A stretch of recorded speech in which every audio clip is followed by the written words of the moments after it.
కావలి వెళ్తున్నటువంటి వైఎస్ఆర్సీపీకి సంబంధించినటువంటి మాజీ మంత్రి అదేవిధంగా ఎమ్మెల్సీలని హౌస్ అరెస్ట్ చేసినటువంటి పరిస్థితి ఉంది. ప్రస్తుతం మనం ఏదైతే ఎమ్మెల్సీ చంద్రశేఖర్ రెడ్డి ఇంటి వద్ద ఉన్నాం, ఇక్కడ ఉద్రిక్త పరిస్థితులు నెలకొన్నాయి. కావలి వెళ్ళకూడదంటూ కూడా ఎమ్మెల్సీకి పోలీసులు నోటీసులు జారీ చేసినటువంటి నేపథ్యంలోనే ఎందుకు వెళ్ళకూడదు, అసలు తామేం న్యాయం చేశాం, శాంతియుతంగా ఇటు ప్రతాప్ కుమార్ రెడ్డి పైన ఇప్పటికే అక్రమ కేసును నిరసిస్తూ కూడా ఆయన కుటుంబానికి ధైర్యంగా నిలవడానికి వెళ్తుంటే ఏ విధంగా అడ్డు చెప్తారు, అదేవిధంగా హౌస్ అరెస్ట్ ఏ విధంగా చేస్తారని చెప్పి కూడా నిరసనగా తన ఇంటి గేటు వద్ద బైఠాయించినటువంటి పరిస్థితి కనిపిస్తుంది. సార్, ఎలా చూడాలంటే శాంతియుతంగా ప్రతాప్ కుమార్ రెడ్డి పైన జరిగినటువంటి అక్రమ కేసుకి ధైర్యం చెప్పడానికి వెళ్తున్నటువంటి నేపథ్యంలో హౌస్ అరెస్ట్ అనేది కూటమి ప్రభుత్వం వచ్చిన తర్వాత ఆంధ్ర రాష్ట్రంలో ప్రధానంగా అయితే నెల్లూరు జిల్లాలో ఎంత దారుణమైన పరిస్థితులు ఉన్నాయంటే, కాకాని గోవర్ధన్ రెడ్డి గారిని అక్రమంగా అరెస్ట్ చేసినప్పటి నుంచి కూడా ఎప్పుడు కూడా వైఎస్ఆర్సీపీ పార్టీ కార్యకర్తల నాయకుడు ఇళ్ల మీద దాడులు చేయడం, కార్యకర్తల మీద నాయకుల మీద దాడులు చేయడం, కొట్టడం, వారిని హింసించడం, మళ్ళీ తిరిగి వారి మీదనే కేసులు పెట్టడం, ఇది ఎక్కడ కూడా ఆ సంప్రదాయం ఉండదు.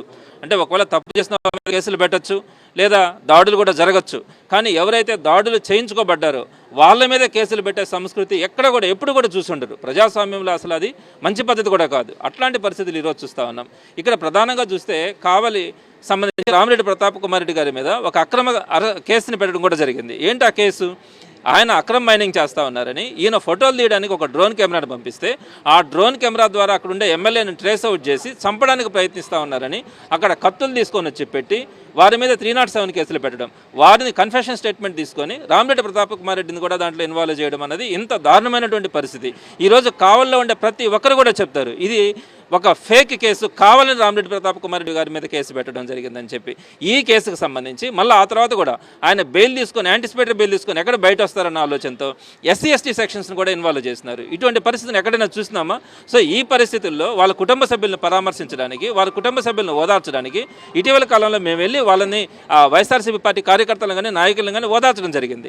ఆ సందర్భంలో కావలి ఎమ్మెల్యే నెల్లూరుకు వచ్చి పచ్చి బూతులు మాట్లాడి ఎక్కడా కూడా మహిళలు కానీ పిల్లలు కానీ ఎవరు కూడా వినకూడనటువంటి భాష, అసభ్యంగా మాట్లాడడం, సభ్య సమాజం తలదించుకునేలాగా మాట్లాడడం, టోల్ ప్లాజా దాటితే తలకాయలు తీస్తామని ఎదిరించడాలు, అదేవిధంగా ఇటు పాకిస్తాన్లో ఉందా సార్? నెల్లూరు జిల్లాలో ఉండేటువంటి కావలికి పోలీసుల అనుమతులు ఎందుకు నిరాకరిస్తున్నారు? అదే చెప్తా ఉన్నాను. ఇంత దారుణమైన భాష మాట్లాడిన తర్వాత మేము మళ్ళీ ఇంకొకసారి ఏదైతే రామిరెడ్డి ప్రతాప్ కుమార్ రెడ్డి గారి కుటుంబ సభ్యులు బాధపడతా ఉన్నారో వాళ్ళ ఇళ్లకి మీదకి వచ్చి పోలీసులు నోటీసులు ఇస్తూ ఉంటే మరో ఒక్కసారి పోయి సంఘీభావం తెలియజేస్తామని చెప్పి మేము చెప్తే, ఈరోజు నిన్నటి రోజున మీరు కనుక కావల్లోకి ఎంటర్ అయితే టోల్ గేట్ కనుక దాటితే మీ తలలు నరుకుతామని చెప్పి టీడీపీ పార్టీ కార్యకర్తలు కానీ నాయకులు కానీ నిన్న ప్రకటించినారు. సో అయినా కూడా మేము ఎక్కడా కూడా సహనం కోల్పోలా, ప్రశాంతంగా కావలికి వెళ్ళాలా, కావలిలో రామిరెడ్డి ప్రతాప్ కుమార్ రెడ్డి గారిని పరామర్శించి రావాలని చెప్పి మా పార్టీ కార్యకర్తల నాయకులు ఒక లిమిటెడ్గా రాత్రి పోలీస్ ఆఫీసర్స్ అడిగినా కూడా చెప్పినాం, ఒక 10 కార్లలో పోవడం మాత్రమే జరుగుతుంది, అంతకంటే ఎక్కువ పోవడం కూడా జరగదని చెప్పినా కూడా ఈరోజు ఇళ్ళకొచ్చి మాకు నోటీసులు ఇచ్చి మా అందరినీ కూడా హౌస్ అరెస్ట్ చేసే పరిస్థితి ఉంటుంది. ఎక్కడైనా కూడా మీరు ఒక్కసారి ఆలోచించండి, ఎవరైనా ఒక మనిషి ఇంకొక మనిషిని చంపుతానన్నప్పుడు చంపుతానన్న మనిషిని నిర్బంధంలోకి తీసుకోవడం కానీ కేసులు పెట్టడం కానీ జరగాల. అట్లా కాకుండా ఏ మనిషిని అయితే చంపుతామని చెప్తా ఉన్నారో ఆ చంపుతామని చెప్పించుకున్న వ్యక్తిని అరెస్ట్ చేసిన పరిస్థితి కానీ హౌస్ అరెస్ట్ చేసిన పరిస్థితిని కానీ ఎక్కడ కూడా చూస్తుండరు. ఈరోజు నెల్లూరులో చూస్తూ ఉన్నాం. మమ్మల్ని మా తలలు నరుకుతామని చెప్పినప్పుడు వాళ్ళని అరెస్ట్ చేయాలా, వాళ్ళని హౌస్ అరెస్ట్ చేయాలా? అలా కాకుండా మా ఇళ్ళ మీదకి వచ్చి మమ్మల్ని ఎవరిని కూడా బయట రానికుండా ఈరోజు నిర్బంధించడం పరిస్థితి. కనీసం గేట్లో నుంచి బయట వచ్చి మా జిల్లా పార్టీ ఆఫీస్ దగ్గరికి వెళ్తామన్నా కూడా లేదు, మీరు ఇంట్లో నుంచి బయట రావడానికి కూడా అవకాశం లేదని చెప్తా ఉన్నారు. ఇంటి లోపల కూడా మీరు లోపలికి వెళ్ళిపోవాల్సిన పరిస్థితి ఉంటుంది కానీ గేట్లో కూడా నిలబడకూడదు అంటున్నారు. ఏంటి ప్రజాస్వామ్యం? ఎక్కడికి వెళ్తా ఉన్నాం? ఎన్ని కేసులు పెడతా ఉన్నారు మీరు చూస్తూ ఉన్నారా? నెల్లూరు జిల్లాలో ప్రత్యేకంగా నెల్లూరు జిల్లాలో మమ్మల్నే కొడతా ఉన్నారు, మా ఇళ్ల మీద దాడులు చేస్తూ ఉన్నారు, మా మీదనే కేసులు పెడతా ఉన్నారు. ఇలాంటి సంస్కృతి మంచిది కాదు. మీ పద్ధతులు మార్చుకోవాలా? మీరు అనుకుంటా ఉన్నారేమో ఎప్పటికి కూడా మేమే అధికారంలో ఉంటాం, మేము శాసించినట్టుగానే జరుగుతుంది, ఈ ప్రభుత్వాలన్నీ కూడా మేము శాసించినట్టుగానే జరుగుతాయని మీరు అనుకుంటే మీరు అంధకారంలో ఉంటారు. రేపు పొద్దున మీరు ఇంతకుముందు ప్రతిపక్షంలో 5 ఏళ్ళు ఎక్కువ కూడా పనిచేసిన పరిస్థితిలే మేము ఈరోజు జగన్మోహన్ రెడ్డి గారి సైనికుల్లాగా ఇక్కడ ప్రతిపక్షంలో ఉండే ప్రజల తరపున పోరాడుతూ ఉన్నాం. మిమ్మల్ని మీకు ఛాలెంజ్ చేస్తూ ఉన్నాం, రేపు పొద్దున మీరు ప్రతిపక్షంలోకి వచ్చిన తర్వాత ఒక్కరైనా కూడా మీరు ప్రజల పక్షాన కానీ మీ పార్టీ కార్యకర్తల నాయకుల తరపున కానీ మీరు పోరాడే పరిస్థితి కూడా ఉండదు. ఎందుకంటే మీ స్వభావం అది. మేము చెప్తా ఉన్నాము, ప్రజల తరపున మీరు ఎన్ని కేసులు పెట్టుకున్నా కూడా ప్రజల పక్షాన పోరాడతామని కూడా తెలియజేస్తా ఉన్నాం.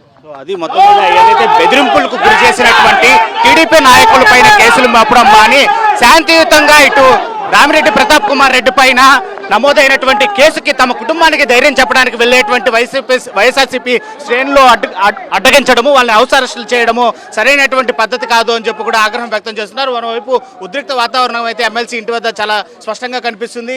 తనని బయటకు రానివ్వకుండా అడ్డుకుంటున్నటువంటి పోలీసులు కనీసం జిల్లా పార్టీ ఆఫీసుకు కూడా వెళ్ళనివ్వకుండా నిలువరిస్తున్నారనేటువంటి విషయాన్ని ఎమ్మెల్సీ చంద్రశేఖర్ రెడ్డి చెప్తున్నటువంటి పరిస్థితి చాలా స్పష్టంగా కనిపిస్తుంది.